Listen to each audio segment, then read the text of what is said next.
Welcome to the Morning Record. I'm Mike Savino.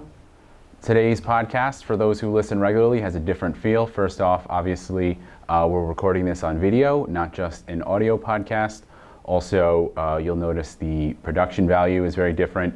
It's very stripped down, no music. That is because today we are discussing some very serious allegations that happened with a state lawmaker from our area. We're joined today by Liz Linehan, a Democrat from Cheshire. Hi. Thanks for joining me, Liz. Thank you for having me. So Liz is joining us to talk about an incident of sexual assault that occurred to her in the workplace. It is something that she has talked about somewhat on social media, but there were some things that have happened to her, or did happen to her when she came forward, that she would like to discuss. So Liz, I guess let's just start at the beginning. You used to work in the radio industry. I did. I worked in radio industry. This was back in 1995, and I was 23, 24 years old when I started.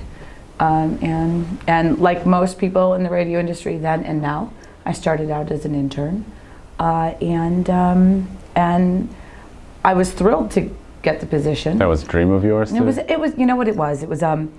It's something I had actually dreamed about, like from preteen time. I used to sit in my room and listen and decide this is what I wanted to do, and I would have my own shows, and and I would do. So I went to Central Connecticut State University, and I majored in communications, and I ultimately wanted to be in radio, and that's when I got an internship at a local station. And what time period are we talking about in terms of mid to late 90s? So this was mid 90s. I think I started there in 95. Okay. Yeah. And so you started there as an intern. How far did you get at this first station? So I started off as an intern, and I was brought in. I was we should say that I was discovered, and I was discovered by the program director of this station, who then brought me in to work on the most popular show on the station. This program director was not well liked by the hosts, and so that started me off on very bad footing. And so when I walked in the door, there was already an air of me not belonging, me not wanted there. But once I started to actually excel at my position, it got even worse. Sexual comments began. There was a lot of comments about the way I look. So much so that I would be very careful on how I got dressed that morning, and I didn't like to be left alone with this particular individual.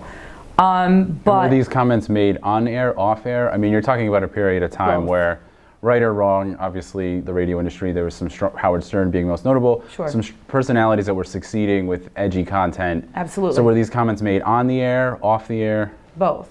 They were made both. On the air was something that I felt I could handle. I knew that it was for entertainment value. Off the air, it was different, and it had a different tone. There were times when, in my position as intern, I would have to ask the talent to do some things in order to get our jobs done. And then I remember he had a sign that was next to his computer that basically was a sexual innuendo. And any time that we asked him to do something, he would point to it and basically said, "You want me to do what you want me to do? You got to do that." It was things like that. It was also, the constant creepiness of the eyes up and down, and lingering hugs, always touching you when they're talking.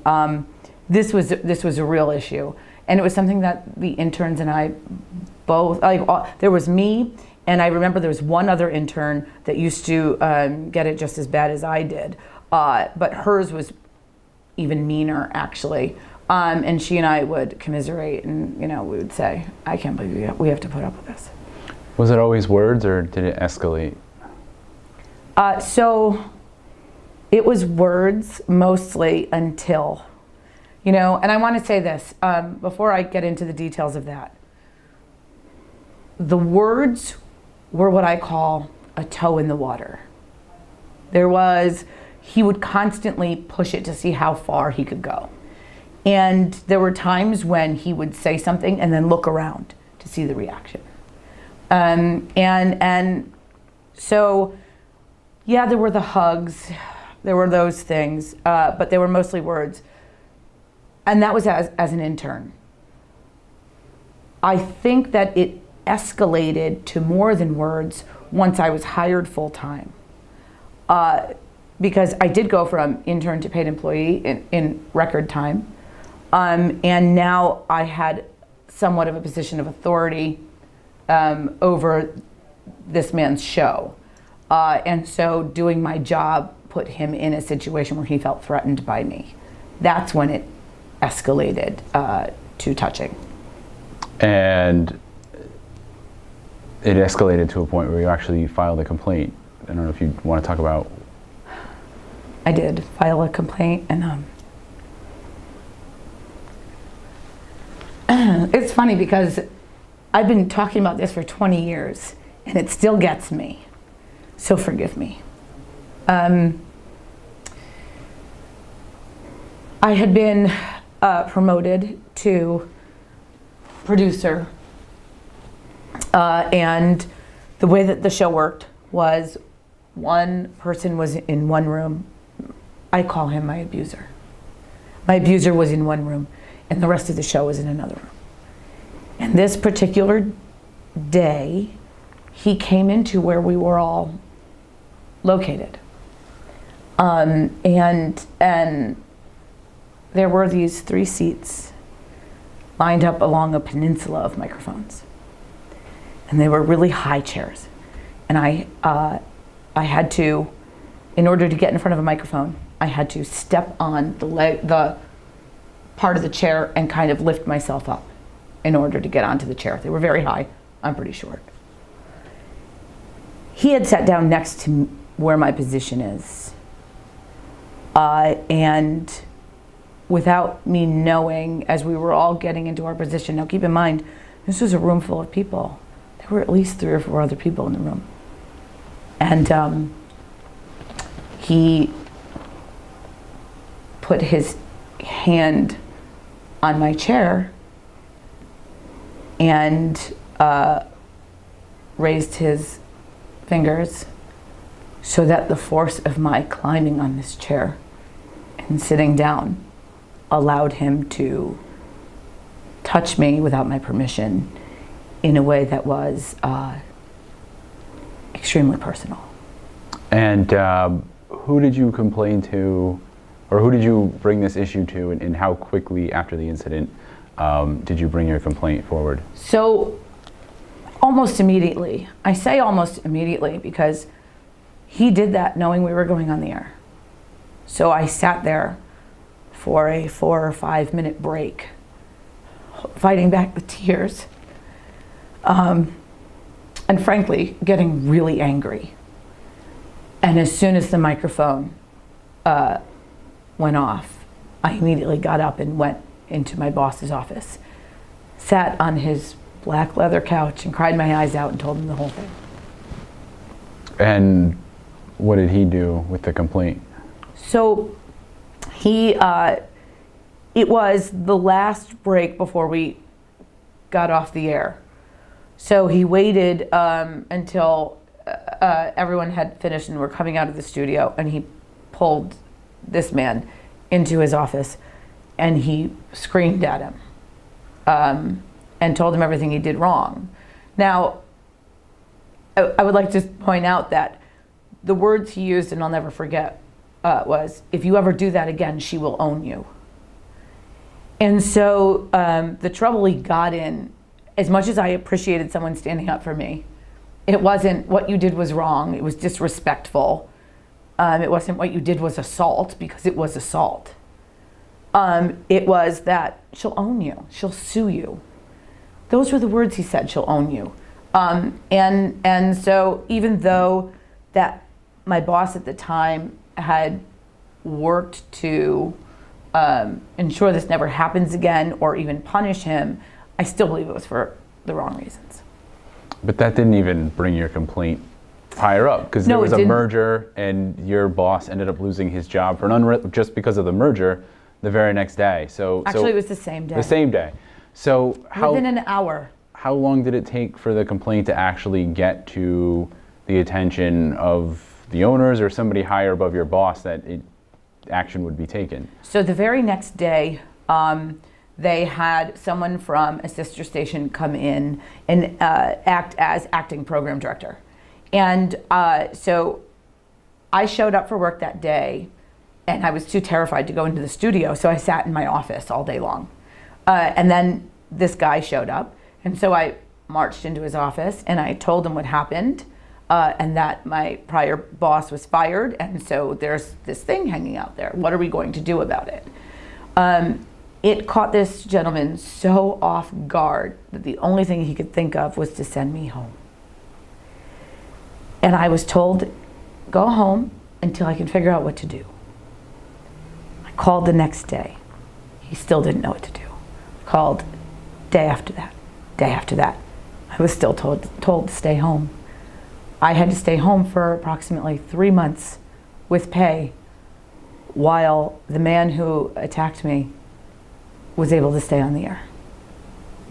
And so what's going through your mind for 3 months while the person who attacked you is on the air, as far as you know, not being punished, while you're stuck at home waiting for your future in an industry that you went to school to be in? I was brokenhearted. In the 20 years that I've had the benefit of living with this, I can say right now that the behavior that led up to the assault made the assault not as shocking. It was bad. Don't get me wrong, I do not excuse that behavior.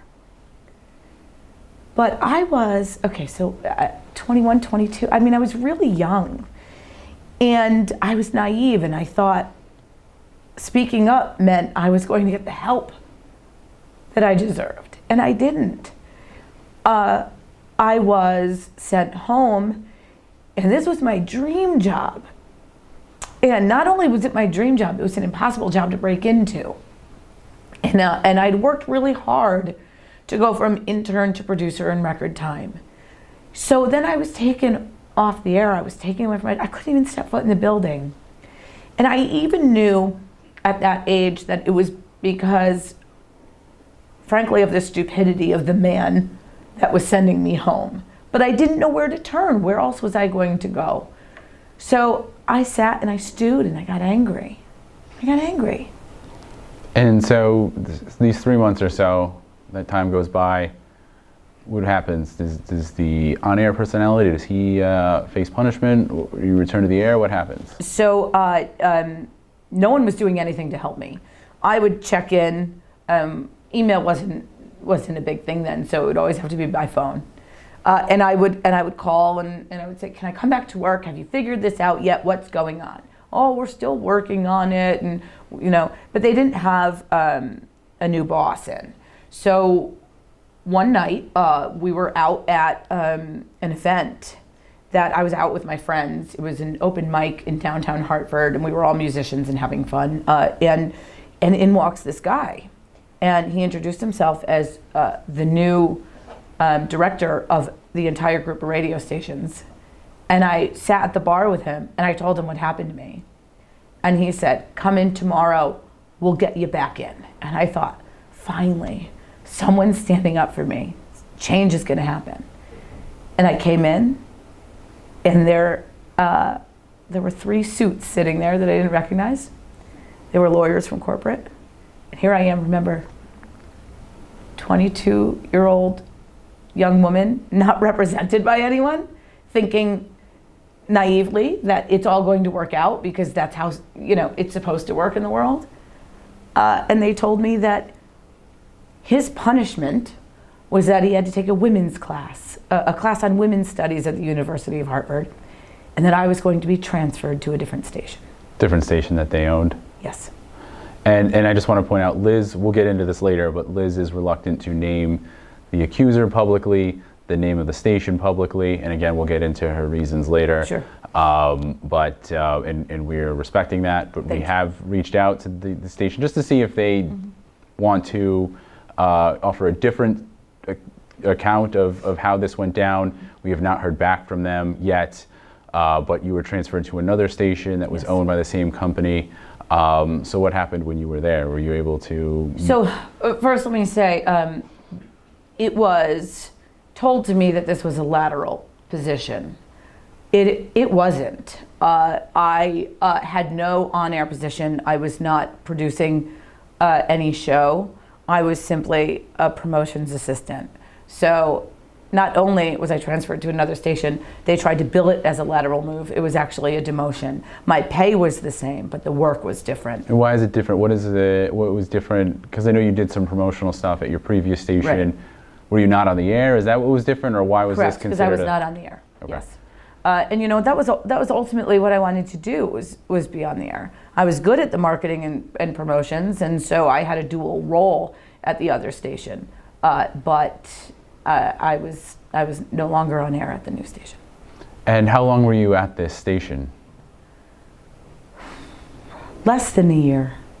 I'm not sure of the exact time, but it was less than a year. Why less than a year? What happened?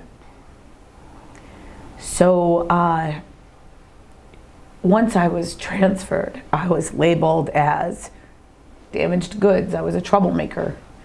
And I knew pretty much that was coming from not only the man that I accused, the man that did this to me, but also from the higher ups in the station. I mean, you've got to understand, this was one of the marquee individuals.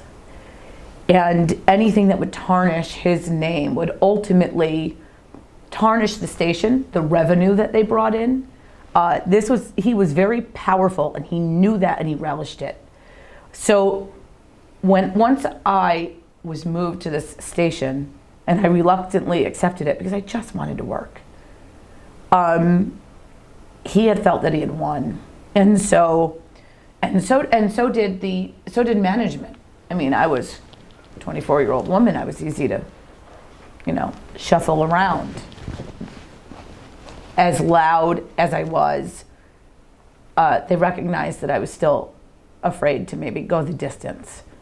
I never wanted to sue. It was never, I shouldn't say it was never on my radar, but ultimately I decided that wasn't something I wanted to do because I wanted to work in the industry. So when moving to the new station and already having this reputation as a troublemaker, my new boss, I thought he was on the up and up and on my side, and I found out later that he was actively working to push me out. What do you mean? How did you figure that out? So one day I was doing my job, and he was out of town, and I had received a phone call from, I think it was a local television station or a newspaper. They needed a logo. And back then you couldn't email things. It was like we had to get them literal camera ready artwork. I mean, it shows you how long ago it was. And so I said, okay, I'll get that over to you right away. And so I had to go into his file cabinet, my boss's file cabinet. And so I looked under the station call letters. It wasn't there. And I looked under C for camera ready artwork. It wasn't there. And I thought, oh, L for logo. So I go through and I see a file that said Liz. And I was like, why is there a file on me? And I took it out and I looked at it, and it was a piece of legal paper.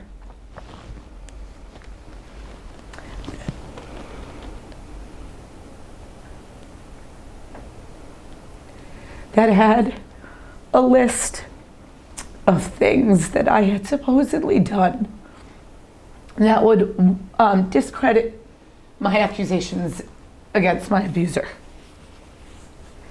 It was really interesting too, because some of them were really outrageous, and this list was all written. Like, I'm not a super sleuth. you know, but I know that it was so obvious that it was made up. It was one sheet of paper, same handwriting, same pen, with different dates. Like it was a running list for the past few months of these things that I've done. None of them were true. And let's just point this out. Even if they were true, it does not excuse what he did to me, nor does it excuse how they handled it. I could have been parading around those offices in the shortest skirts, in the tightest tops, and it does not mean that someone has the right to touch me without my permission. And are those the kind of things that were in the file, things you would wear to work, or were there things, personal things outside of the workplace as well? They were both. Interestingly, apparently I was lesbian. I'm not sure how that has anything to do with my job duties or anything, or how that even could be a negative thing, but that was something that was in there. It was ridiculous things. But there they were. And someone compiled them against me. So, because remember, I was naive. So I took the file and I went home and I thought long and hard about it. And I called up the program director of that current station and I said, I need to come in. I found a file.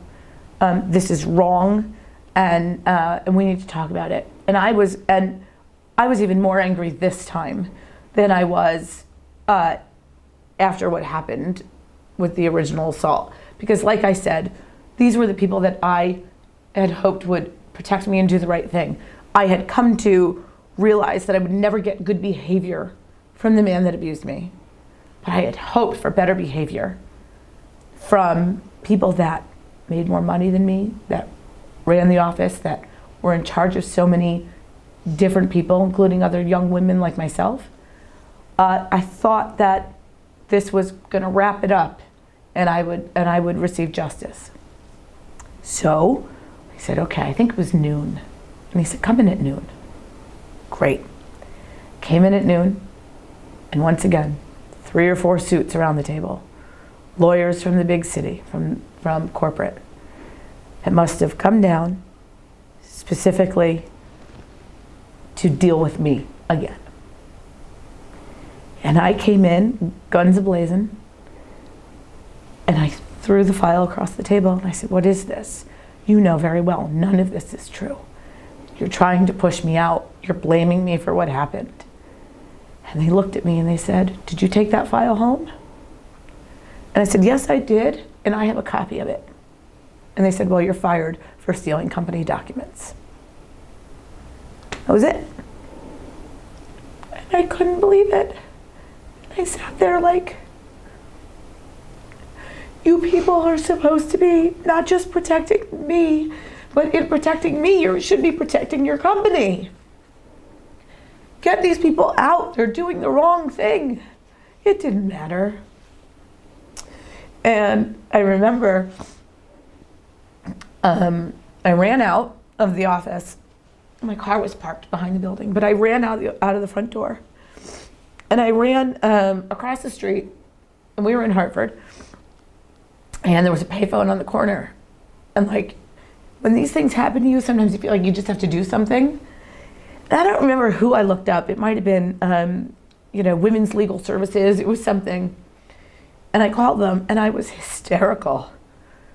And I told this lawyer over the phone what happened. And their answer to me was, you might have a case, but this person who attacked you, did they treat everyone like that? Or was it just you? Were you singled out? And I said, no, I mean, he did that to everyone. He only attacked me, but he treated every woman poorly. And they said, you don't have a case. They said, sexual harassment, if they go around and they treat everybody that way, then it's how they are. It's how they are. It's what's expected. If they single you out, then you are the one that can file a complaint. But if it's everybody, it's not illegal. Can you believe that? Yeah, that's pretty... 20 years ago, that's how the laws were, and that's why I'm open about this, and I've continued to be open about this. It's why I fight for women. We need to change the laws, and we need to make sure that they're strengthened so that this doesn't happen to people now 20 some odd years later. And so they let you go from that station. Is that it?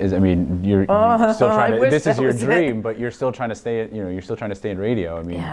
I did try to stay in radio. It didn't work. I couldn't get a job.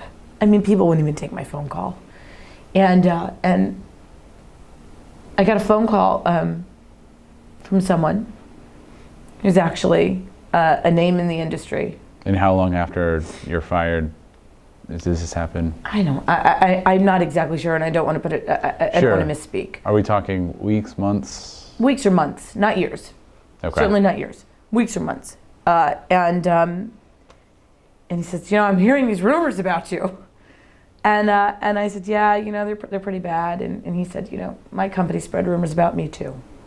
And that was pretty bad. And I know how you feel. So yours are a little bit of a different nature, but I get how you feel. And he said, use them to your ability. Speak up, and maybe change careers. And I had to take his advice. I had to change careers. And I went into the concert business. In Connecticut, or? In Connecticut, yes. I should back up a minute. I'm speaking a little bit out of turn because after I couldn't get a job for some time, I did have an interview at another station that was in Connecticut that was owned by a different company, and I didn't get that job, and I made a little bit of a stink. And then I got a call from the general manager of that station. I hadn't interviewed with her. She had called me and asked me to come in and speak with her, and she said, we really liked you, and then we heard these rumors. And so I would like to bring them to your attention. And she told me all the things that she had heard. And I sat in her chair and I cried my eyes out. I said, I can't get a job, I'm blacklisted. You heard these rumors, and I said, and it kept you from hiring me. She said, it almost kept me from hiring you. Luckily, there was a woman sitting in power who gave me that job. And and I'm happy to say it was WZMX. I'll name that station. And her name was Jody Long, and she was pretty terrific. And I'm really happy to have worked for her. And she gave me a chance. And I stayed at that station for a year, but the rumors continued. And it was difficult for me to do business because of those rumors. And that's ultimately when I had the conversation with this individual in the concert industry. And then I changed industries and I went into concerts then, and I wound up moving to New York and accepting a job there. And how are they making it difficult for you to work? How are they making it harder on your job, these rumors following you? So there was always whispers, that's the girl. And people were treating me differently. I'll tell you, I was very good at my job. There were a lot of stations that my promotions kind of put on the map. As a matter of fact, I was told that there were some stations that some people didn't even know existed until my promotions were there. I sent people to Hawaii. We did giveaways to Hawaii. All of these things, new cars, and I made those stations a lot of money with my promotions. But ultimately, people would laugh at me. There were still sexual comments because they thought it was okay. Because of what they had heard about me. And I had to put on a tough, broad facade in order to get anybody to take me seriously. It was not easy. I had to rebuild my reputation bit by bit.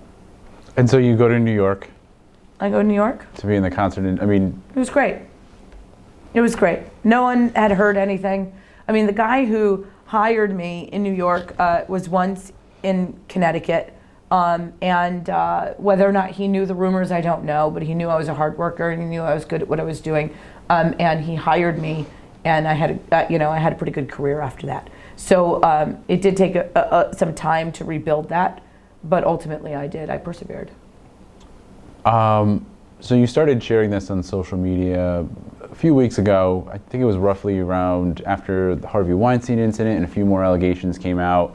Then there was the Me Too campaign on social media, which, for those who aren't familiar, women were sharing their accounts of sexual misconduct with the hashtag Me Too, after some were saying that this isn't the norm, or why are these women coming forward? Mm-hmm. So why come forward with it now and share? Is it just the tone of? There's a few things. I mean, sometimes when these things, you find yourself in this position, it's a whole storm of events that came together to create the perfect storm that makes it easy for someone to stand up and say, what happened to us? First of all, I've been very vocal on social media since the Me Too movement, but that's not the first time I've been vocal on social media. I have been talking about this for 20 years. This was no revelation to the people that knew me. And throughout the years, I've peppered some information out. The only difference now is that my profile is raised a bit. So I did go along with the Me Too movement, and I came out and told my story a little bit more each time. But what really sealed the deal to come in and talk to you about it was a few different things. One is dozens of women have contacted me through social media, asked me to tell my story in greater detail, and they feel that because I have become somewhat a face of the resistance here in Connecticut, that it is important to put a face to these issues, and say, I could stand up and proudly say, without shame, that this happened to me. Additionally, what I've seen going on in the Me Too movement is actually that women are coming out not only as abusers, or rather as abused and accusers, but they're also coming out questioning the accusers. And this is something that I've said consistently, we need to unlearn the slut shaming that happens.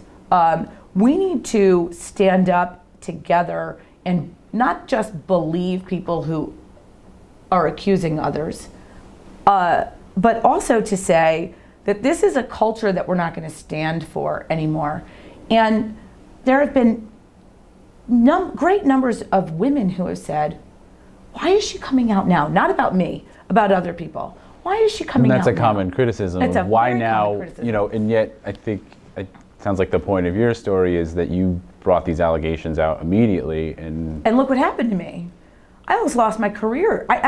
Let's be honest, I did lose my career. I had to change my career because I did come out and say something. People need to realize that, it's scary to come out and say what happened to you. There are many times you're not going to be believed. You're going to be blamed, as I was blamed. You're going to be blacklisted, maybe even fired from your job. All of those things happened to me. So when I hear and see other women questioning accusers, I need them to understand that there are reasons that sometimes we don't come forward as abused women, that when they question us about why it took 20 years or even question the validity of what we're saying, that it makes it more difficult, for other women to come forward, but also because it makes it more difficult for the women who are coming forward to continue and carry on and really see it to the end. Because if we don't do that, the abusers are going to keep abusing. The harassers are going to keep harassing. And so what we're seeing now is a culture shift, but we're not all the way there. And me coming out and talking about this is a way of getting us, hopefully, all the way there. You talked about having a larger profile now, and that's part of why it's got attention. That's because you are now in the legislature. Yes. It's your first term in office. Mm-hmm. You're a candidate for lieutenant governor, running with Dan Drew, Middletown mayor. Mm-hmm. Did those things, how did these allegations and you sharing your story, how did that factor into your run? I mean, were you concerned at all? Oh God, yeah. You know, I first ran for my state rep seat in 2012. I lost.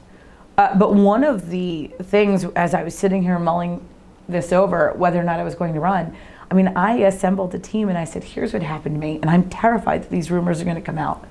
That somewhere someone's going to see my picture and say, I remember her, and then pull up some of those rumors. I remember her. She was, you know, she had sex with listeners at events. She had sex on the side of the road. That was that was my favorite. Had sex on the side of the road. I don't understand that. You know, that there were like all of these things that slut shamed me. I was terrified that they were going to come out. And I'll never forget, my advisor at the time, his answer just summed it up so perfectly. You might bleep this out, but he said, well, fuck them. And I said, you know what, you're right. That's exactly it. So I went and I moved forward. And that first run, no one said anything.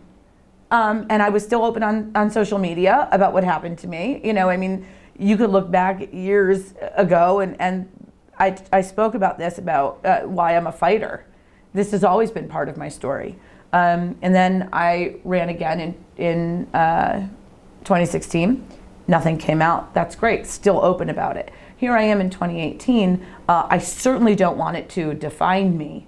But now that it is timely and that I've been asked by women to come forth and tell my story, I thought, you know, maybe I could help someone. When coming forward, one of the things that you have been open with me about is that you don't want to name your accuser. Correct. You don't want to name the station involved. I'm sure there's some pressure to name them, given, you know, again, the change in climate. Obviously, part of that is to punish people who've done these things and gotten away with it. Right. So why not name your accuser? Yeah. So or your attacker, rather. Sorry. Thank you. Yeah. You know what? This was 20 years ago. I've had the benefit of 20 years of healing. You know, karma has a funny way of working itself out. The person who attacked me has already seen his career plummet. And so there's really nothing to be gained by naming the person that attacked me. The story is the same without it. Additionally, we're talking about someone who really enjoyed the spotlight.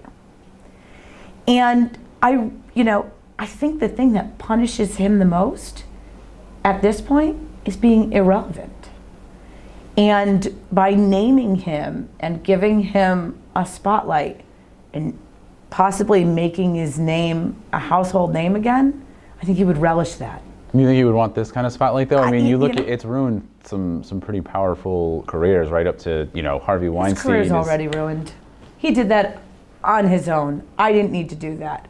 But additionally, you know, there were other people who were complicit in my blacklisting, and I've spoken to those people, and I mean, I spent an hour and a half on the phone with someone who had a hand in the blacklisting and getting me fired, and I was consoling her. It has eaten her up for 20 years. I think she's lived with that for a long time, and I don't see the benefit in that. And then additionally, you know, look, I feel healed. I cried a little. There's still some emotional baggage there, but I feel healed. And speaking with him, I think would bring up feelings of hate for me. And I'm not out for revenge. I think I've gotten my revenge because my success is my revenge. But I think it would also force me to speak with him. And I think that would bring up feelings of hate in me. And that is an ugly emotion. And I don't think that that's necessary for me. I've healed and I've moved on. And so what I want this to be is more of a lesson for others instead of revenge to one. Do you think, though, that there could be some benefit naming him? And I'm not pressuring you to any, but just Right. the conversation, having somebody be named and having it be known that they're facing consequences. Again, these powerful people in politics and news media, in all But he has no gamuts. power. That's the thing. I think if he was still in power, I would absolutely name him, because I wouldn't want him to be in the position to do this to anyone else. But he's not in power. Matter of fact, he has very, very little power. And so naming, I just don't see where naming him would have the benefit. Yeah, there is actually something else that I want to say, and I don't know how you'd edit it in, but can I say something? And even if you put it in the written part and not the podcast? Yeah. Go ahead. So one of the things that I've recognized in the past 20 years since this happened, and not even in the past 20 years, it's in the past year, that I had always known in my heart that what he did to me was assault. It did not occur to me until the last year that it was sexual assault that is actually punishable by law. Why wouldn't you? I mean, it's pretty obvious what he did was. And remember, it was back then, and I almost in my mind likened it to just grabbing someone. What he did was more than grabbing me, and without getting too graphic, what he did was 4th-degree sexual assault at the very least. But I didn't know this.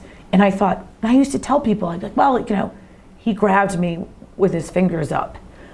It was, using the word penetration, I think that was very recent for me. Mm-hmm. It's a difficult word to use.